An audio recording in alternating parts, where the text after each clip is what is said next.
Welcome back नाजरीन। Break से पहले जैसे बात की जा रही थी कि मेरे मियां साहबान की हुकूमत पंजाब में हो या फिर विफाक में, दावे बड़े बड़े करते हैं, दम भरते हैं अवामी खिदमत और रिलीफ के, मगर अवाम मेरे मियां साहबान के दौर में ही सबसे ज़्यादा शिकवे करते हुए भी दिखाई देते हैं।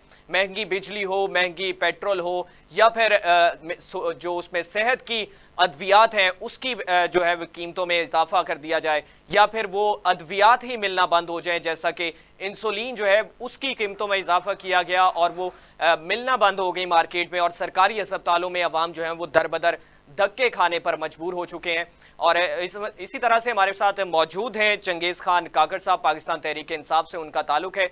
काकड़ साहब, बहुत शुक्रिया, आपने कीमती वक्त दिया। काकड़ साहब, जिस तरह से ये बहुत ज़्यादा खबरें गर्दिश कर रही हैं कि इंसुलिन की जो किल्लत पैदा हो चुकी है, जान बचाने वाली अद्वियात की साथ साथ ये अद्वियात भी है जो हैं वो मंजर आम से गायब हो चुकी हैं, सरकारी अस्पतालों में आवाम जाते हैं, वहाँ पे उनको धक्के खाने पड़ते हैं। क्या कहना चाहेंगे, हुकूमत वक्त जो है उनकी नाकामी इसमें सामने आ रही है? जी बिस्मिल्लाहिर्रहमानिर्रहीम। सबसे पहले अस्सलाम वालेकुम आपको। गुजारिश ये है कि जब जालसाजी से कायम की गई हुकूमतें अवाम पर मुसल्लत की जाएंगी और वो लोग जिनका कारोबार सिर्फ ये है कि मुल्क को लूटना, लूट कर पैसा बाहर ले जाना, फिर दुबई और लंदन में प्रॉपर्टी बनाना, और जब उनकी पूछगिछ हो तो फिर ये कहना हमारी लंदन का पाकिस्तान में प्रॉपर्टी नहीं है। अब जब ये हुक्मरान टोला जो यहाँ बैठा हुआ है वफाक में भी और पंजाब में भी, चचा बदीदी की जो गवर्नमेंट है, ये बुनियादी तौर पर ये मुल्क की अवाम की खिदमत करने के लिए नहीं आई, ये मुल्क को लूटने के लिए आते हैं। फार्मास्यूटिकल अदारे इनके अपने हैं, IPPs इनकी अपनी हैं, डेयरी फार्म इनके अपने हैं। आप इन तीनों में देखें जाकर कि फेडरल का बजट हो, पंजाब का बजट हो, इन पे कितनी कीमतें होशरबा इजाफा हुआ है। मेडिसिन लाइफ सेविंग ड्रग्स जो हैं, हमने कौमी असेंबली में कट मोशन पेश की और ये कहा गया कि आप खुदा का खौफ करें कि ये जो खसूसी तौर पे लाइफ सेविंग ड्रग्स है, उन ड्रग्स को तो आपको चाहिए कि फ्री ऑफ कॉस्ट सप्लाई किया जाए। ये जाए कि आप उनकी कितनी चौगनी जो है आप कर रहे हैं, इसकी कीमतें बढ़ा रहे हैं, लेकिन बिहाइंड द कर्टन क्या है? बिहाइंड द कर्टन ये है कि अपने कारोबार को जो है अपना उसको उसमें होशरबा इजाफा करना, मुनाफा कमाना। ये बेसिकली कारोबारी लोग हैं और कारोबारी लोग हमेशा मुनाफे का सौदा करता है, घाटे का कभी नहीं करता। आप देखें कि वो मेडिसिन, ये तो आप इंसुलिन की बात करते हैं, आम पैरासिटामोल और दूसरी छोटी छोटी मेडिसिन ये मार्केट में अवेलेबल नहीं है, और ये इनको अब तकरीबन 3 साल हो गए हैं हुकूमत करते हुए। ये PDM-1 PDM-2 जो निगरान हुकूमत की सूरत में आई थी, और अब ये PDM-3 पार्ट 3 चल रहा है। आप रेजीम चेंज से लेकर अब तक अब मुआवजा करें, इन्फ्लेशन कितनी आ गई और कितना जो है अपना इन्होंने ऊपर लेके चले गए। हमारी जो जमात थी, जब हमारी जमात की हुक्मरानी थी, तो हमने एक इंट्रोड्यूस करवाया था सेहत कार्ड, जो हर पाकिस्तानी के लिए था, और उसके लिए कोई किसी की सिफारिश की जरूरत नहीं थी। शनाख्ती कार्ड पे आपको 10 लाख रुपए का फ्री इलाज था। और मेडिसिन जो थी, हमने जो लाइफ सेविंग ड्रग्स थी उनको हमने पूरी तैयारी की कोशिश की, उनको कंट्रोल किया, और वहाँ जो है ताकि अवाम की इजीली एक्सेस पे जाए। अब इंसुलिन की बात कर रहे हैं, आप हार्ट की जो डिजीज है उनकी अपना मद्देनजर रखें, कैंसर की जो है मेडिसिन उसको सामने रखें। एक मैंने वहाँ असेंबली में क्वेश्चन रेज किया था, एक ऐसी बीमारी है जो बच्चों को, कोई करोड़ों बच्चों में से चंद सौ बच्चों को वो बीमारी में मुबतला होते हैं, उनकी जो है अपना मेडिकेशन बहुत महंगी है। ठीक है, इतनी महंगी है कि वो सारी रिपोर्ट करनी पड़ती है। इन जालिमों ने उस बीमारी की मेडिसिन को बजाय सस्ता करने पे उसके ट्रिपल उस पे जो है टैक्सेशन इम्पोज कर दी। तो मैं फैसलाबाद से एक तो हमारे बच्चे बेचारे उस बीमारी में मुबतला थे, वालिदैन ने मुझसे राब्ता किया और उन्होंने मुझे दिखाया, जब मैं देखा तो मेरे होश उड़ गए कि यार ये इतना महंगा बेचारे कैसे करेंगे। तो मैं इनको तो सिर्फ एक काम है जी, बड़ी बड़ी तस्वीरें लगवाना, नंबर 1, नंबर 2 टिकटॉक बनाना, नंबर 3 करना कुछ नहीं है, खाली आवाम को धोखा देना। अब मैं आपको एक बात बताता हूँ। अच्छा कागर साहब, इसमें एक चीज ऐड करूं, एक चीज ऐड करना, जी जी कि आप देखें कि अवाम का इनका दर्द क्या है और इनके अपने जो है वो टेंशन क्या है। कि आप देखें पाकिस्तान में सबसे बड़ा महंगा मसला महंगाई का है। लोग एक रोटी के वाले कर रहे हैं। हुकूमत पंजाब के स्पीकर ने 8 करोड़ की लैंड क्रूजर ली, 7 करोड़ की डालेगी डिप्टी स्पीकर के लिए, और जो सेक्रेटरी असेंबली है उसके लिए फॉर्च्यूनर दी गई।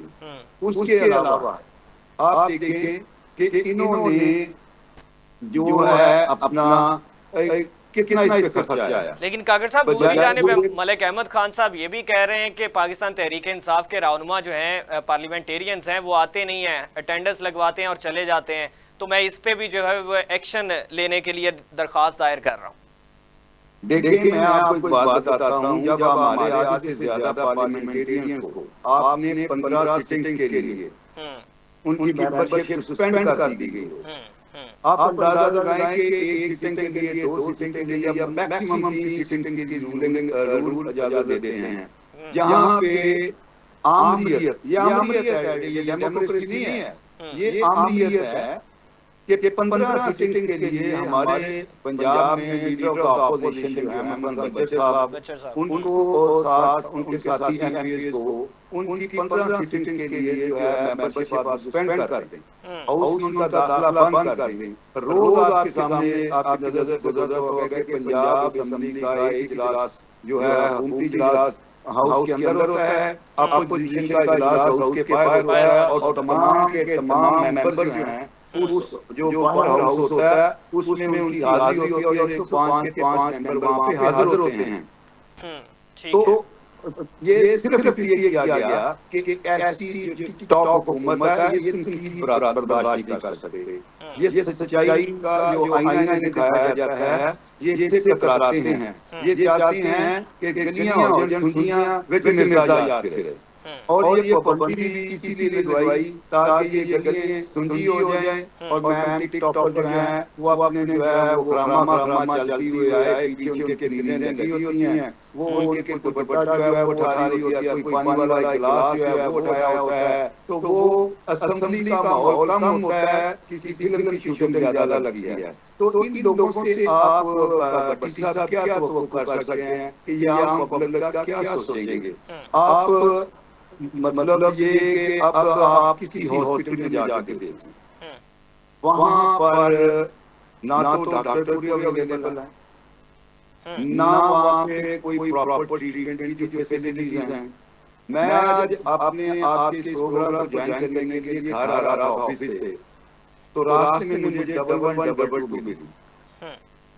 अब देखिए मैं समझता हूँ किसी अपोजिशन का कोई मनसूबा हो, किसी हुकूमती पार्टी का मनसूबा हो जो अवामुल नास के लिए फायदेमंद हो, उन मनसूबों को ना सिर्फ कैरी करना चाहिए बल्कि कोशिश करके उन्हें ज्यादा से ज्यादा जिद्दत और उसको मजीद जो फैसिलिटेटेड जो है उसको करना चाहिए। वो मैंने उसका हाल देखा, वो डबल 1 डबल 2 वो पुरानी को साहब ने रिलीज की हुई गाड़ी है, उस वक्त की गाड़ी एसी उसका खराब था।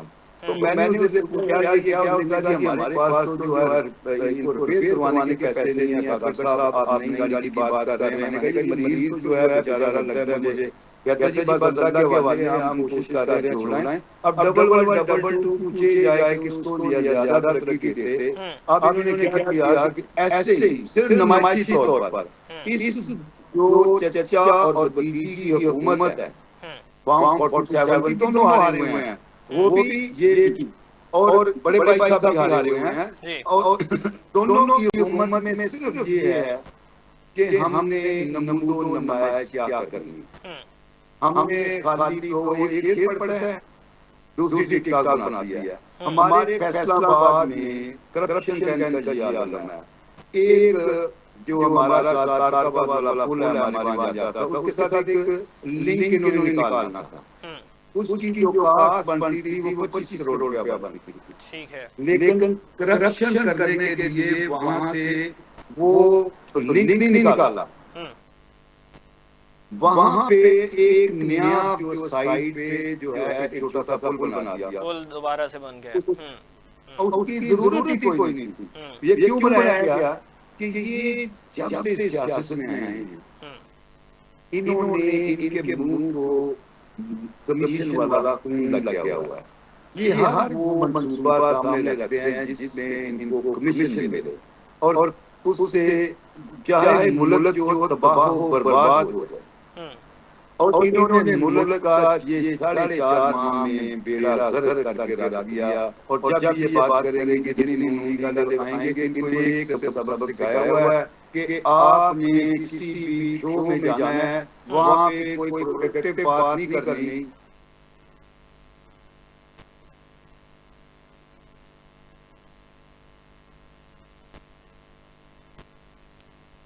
काकड़ साहब की आवाज मुझे नहीं आ रही।